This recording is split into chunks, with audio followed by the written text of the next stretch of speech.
नमस्कार. तुम्हाला सुद्धा अशा सॉफ्ट इडल्या घरी बनवायच्या आहे का? मग व्हिडिओ शेवटपर्यंत बघा. पाहू शकता तुम्ही इडल्या किती सॉफ्ट झालेला आहे.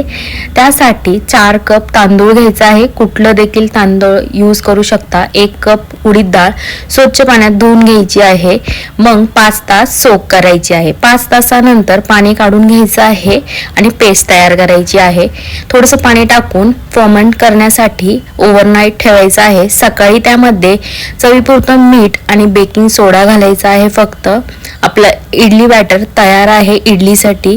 अशा प्रकारे इडली करून घ्यायची आहे. फक्त 15 मिनिटं वाफवायची आहे इडली मीडियम हीट वरती. अशा सॉफ्ट इडल्या तयार होतात. पाहू शकता तुम्ही खूप सॉफ्ट बनतात. नक्की ही रेसिपी ट्राय करा. पाहू शकता किती सॉफ्ट झालेले आहे. जर रेसिपी आवडली असेल तर नक्की शेअर करा आणि लाईक करा. Bye bye. थँक्यू.